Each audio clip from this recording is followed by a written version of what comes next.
during the break, and one of the other tests that we do, of course, at New Leaf is the OligoScan. Now, we need to know people's blood group in order to do this test because different proteins in different blood groups mean different things. So we need to know that. But anyway, when we do the OligoScan, I did one this week with someone who's been pretty much chronic fatigue, and most things were pretty good, which is an indication, because this is a frustration for her, is that when she goes to the doctor, everything's sort of, not looking too bad, nothing's out of range. So therefore she's spent a lot of time, energy, money doing tests that really haven't found anything. So when we did the OligoScan, there were a couple of things that were really obvious to me. Firstly, most of her minerals were looking pretty good. The mineral levels so firstly, the OligoScan, it's like a little... It's probably like an ultrasound more than anything. It's sort of, all it's doing is taking a readout from 4 spots on the palm of your hand, so there's no blood involved, and then and basically that's taking a readout of everything in your bones, your nerves, your muscles, your ligaments, your tendons. So therefore it's not like hair mineral analysis, if people have heard of that, where it's what the body's excreting, so it often shows heavy metals and stuff. And it's also not from a blood test, because what's in your blood is what your body is using moment to moment, second by second, all day, every day. So that can be okay, but you can be deficient elsewhere. So the OligoScan is actually giving a true analysis of what levels are really in your body, which is why we love it. So anyway, and they've been using this technology for 20 years in Europe. They've sort of developed it here in Australia in the last 2 years or so. I think we've been using it. Anyway, so this particular woman with chronic fatigue, the heavy metal that was the highest in her body was aluminium, and it was through the roof. Mercury wasn't too bad, but cadmium was up there as well. Now, the thing about heavy metals is that we were never... There's heavy metals in the earth, so that's one of the things. There will always be small trace amounts of these things in our body.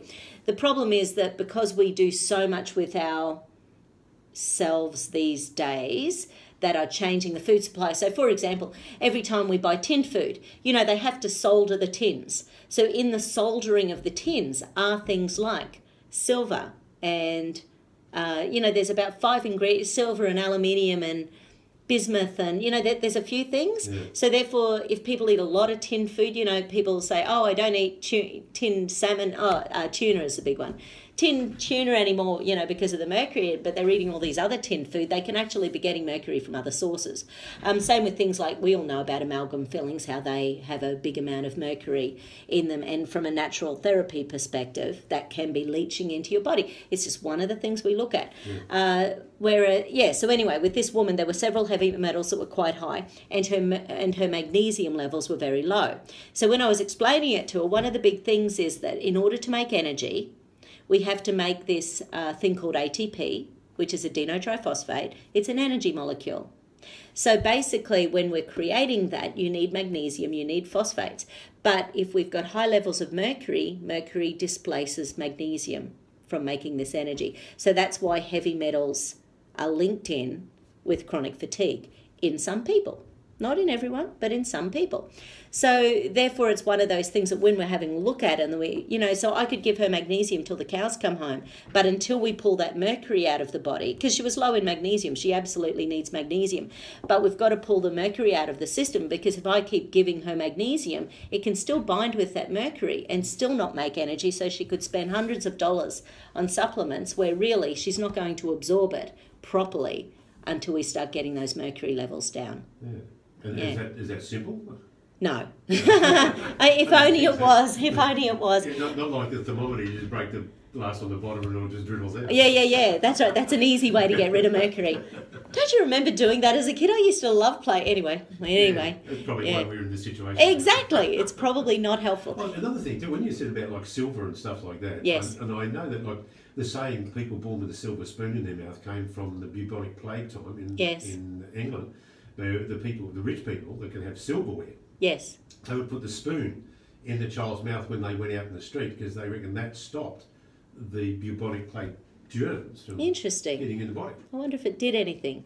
Yeah. It would be interesting to find. Well, obviously the hierarchy hung around a bit longer than the other side of the street kind of thing. So that's why that statement came out. born with a silver spoon. But you would also know the people at that stage because it was so uppity to have the white breads and the white, sort of stuff. Their teeth had all falled out. They constantly had things like scurvy and, they just had all those diseases of nutritional malnourishment. Yeah. And it was all the poor people who had the better nutrition because they were the ones eating the husks on the grains and, because they couldn't afford that white stuff. So it's sort of funny, how things have changed over the years. Yeah, but they could afford to buy silverware. Yeah. To stop them from getting a bubonic plague. Yeah. They kill themselves in a lot of other ways. Yeah. Yes. Yeah. Yeah, so testing, I suppose they're and the other test that we do a lot of, and I didn't do this one, let me think. Actually, I did have a really cool lady who came in on Saturday. I'll just give an example. She's on a fat loss process with us, and she was really bummed out that she'd only lost 700 grams this week because I said, hey, 700 grams. And she said, yeah, I'm a bit bummed out. No, I went, okay, let's see what's really going on in your body. But when we did the VLA, so the bioimpedance screening, what was really neat was that her fat mass was actually down over 1 kilo and her muscle mass was up and her hydration was up. So what that means is she actually had about 2 kilos of change in her body in the previous week. But of course, we're girls. We want to see big changes on the scale faster than what we, Yeah. So it's interesting when we do things like that with people who are losing weight, you actually really start to get an idea about how much is changing in your body when you're doing things well and you're detoxing simultaneously, and we can keep an eye on that. Because lots of people often will choose to do, let's face it, there's some crazy diets out there. And I might have mentioned this one before. I remember, it was probably 5 years ago, but I had a lady come to me. She was totally exhausted because she just finished a month juice fasting.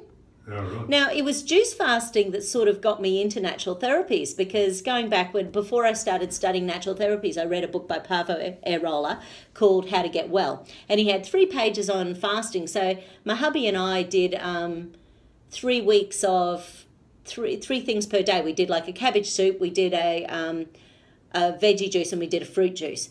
In hindsight, if we'd been doing bioimpedance screenings at the time, it might have shown something quite different. Now, we both lost weight and we were both feeling really good, but there's a lot of sugars in those things. So if you have plenty of, fruit juices, even if you do veggie juices wrong, because a lot of people do veggie juices with a lot of fructose and fruit sugars in them as well. They'll add in the rocket or the greens, but then they'll put in half a pineapple or a banana. Something sweetener. Yeah, people do something really funny, and I go, I wonder if that's working for you.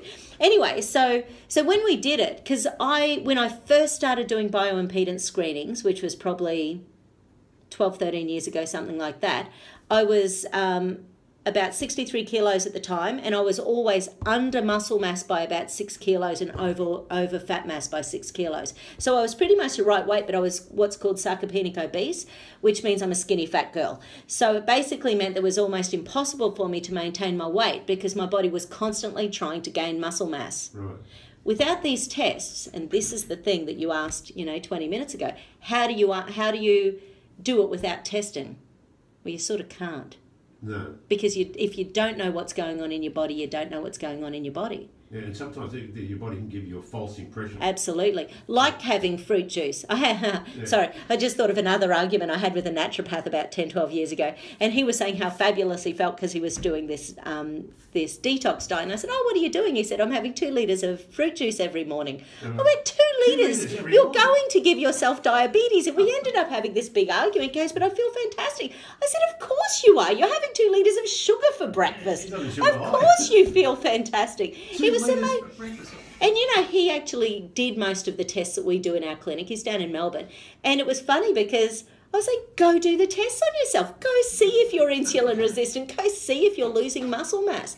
Because sugars eat away your muscle mass. They create an acidic bloodstream. So this woman who came to see us, who had been doing a juice fast from another naturopath for 30 days, her inflammation was so high in the bioimpedance screening. She felt fantastic because she'd lost something like, 6, 7 kilos, but she'd lost a massive amount of muscle mass and her muscle quality was through the floor and the inflammation was through the roof. This is what we can do to ourselves without meaning to by doing silly diets that really don't have any science or proof behind them. And if you're only going by what you feel, like we're saying, you might be feeling good because of that sugar high. That's right. So, sort of pay attention to sensible science. Yeah, and even a naturopath years ago, I told him that I was having, basically, I reckon it wasn't 2 litres, but I would get, because I used to grow my own veggies, and I'd get beetroot and carrot out of the garden, and I would juice, depending on the size, like if it was... say the size of a tennis ball, the beetroot, I would chop that into 4. Yeah. And a carrot, if it was, say, like a decent sized carrot, so say probably about 6 inches long, I'd cut it in half. Yes. And I'd have half a green apple and half an orange. Yes. And I would put that in the juicer, and I'd have that with my breakfast every morning. Yeah. And he said to me that I really, at that particular time, when I spoke to him, it was probably about 20 years ago, then he said that I was actually getting a little bit too much of the sugar from... And when I tell people this, they just think that I'm a nut. Yeah. But from the beetroot and the carrot. Yeah. In particular. You know, and added with the apple and orange. Yes. So this was juicing without the pulp, wasn't it? Yeah. And I think that's one of the big things about fructose. So fructose is fruit sugars, but it's in a whole bunch of other foods other than fruits, by the way. But the thing about fructose is that if it's just the fruit sugar itself without the pulp, without that fibrous nature of the fruit and veggies, then it causes cell death in the liver. So we only metabolize about 2 to 3% of, we only store about 2 to 3% of fructose in our diet as fats. But if people have a lot of it, you can imagine that adds up over a period of time, because it's the major cause. Fructose is the major cause of non-alcoholic fatty liver disease. Right. So, and fructose is in everything. So just like that with the, because there was an argument back then too about what kind of juicer to use. And mine was a centrifugal. Yeah. And they say that is detrimental to the juice, and detrimental to the fruit. But so you're saying that, like, with having that juice and cutting out a lot of that pulp, that is the wrong way to go. Yeah, the pulp is. So people these days with, say, I can't remember the blenders, but the ones where you stick everything in and you're getting all the pulp. Oh, the bullet. Yeah, the bullet. Those sort of things, because you're getting that pulp as well. That helps to bind with the fructose and take it out of the body and stop the fatty liver building up. Right. But nonetheless, fruit. When they're talking about us having, what are they recommending at the moment? 7-9 fruit and veggies a day. I think they're getting, they keep increasing it because they know we sort of need 15, but they know people aren't going to do that. So they just increase it by 1 or 2 every couple of years so that psychologically we're getting used to the idea.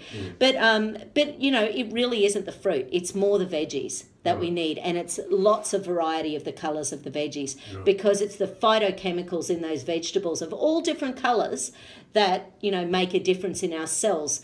So those phytochemicals are the things that help to do the anti-aging and DNA repair and stuff like that. So there's a lot of research on those things, and it's those things that they are then pulling out and then creating, whole industries about.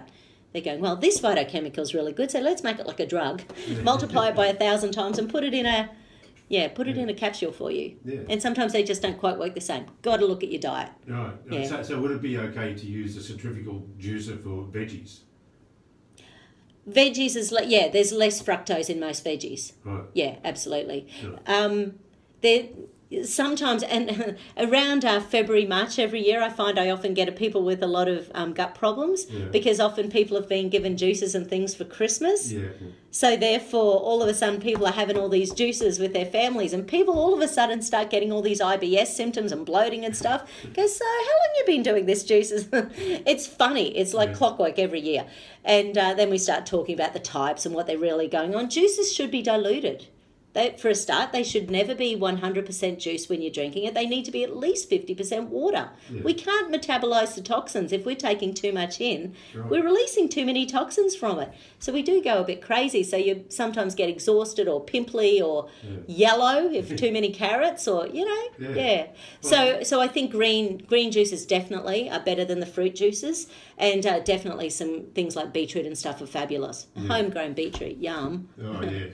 Actually, it was funny years ago, I'm using up a little bit extra time, but I told a lady that I used to do this, right, every morning.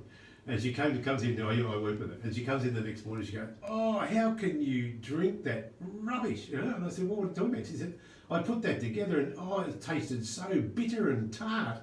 You know, and I said, well, it's not usually because, you know, like the juice of all of Yeah. those, the carrot and the beetroot and the orange and the apple, it's really quite sweet. And she goes, oh, no, tart. I said, well, you know, what did you use? And she said, you know, how much are the quantities? And she goes, oh, she got a can of Edgell beetroot. And I said, well, it's been soaked in vinegar. That's hilarious. And I said, go and get it from the, can you just buy it from the fruit shops? That's funny. Yeah, I like that. Yeah, so that was really good. But she just sort of disgusted with my veggie thing. But when I told her you just go and buy them from the fruit shops, she said, what do they look like? I said, well, they're really deep sort of... What do they look like? It's like that Jamie Oliver episode a few years ago where they went into a school and half the kids had never seen a real potato. Yeah. You know? Oh, yeah, anyway. Mum's always mashed it before. That's right, that's right. Well, it's lovely to talk to you. Cool. And we'll see you again next Friday. So I'll be here. Be there or be square. See you then. Day. Bye.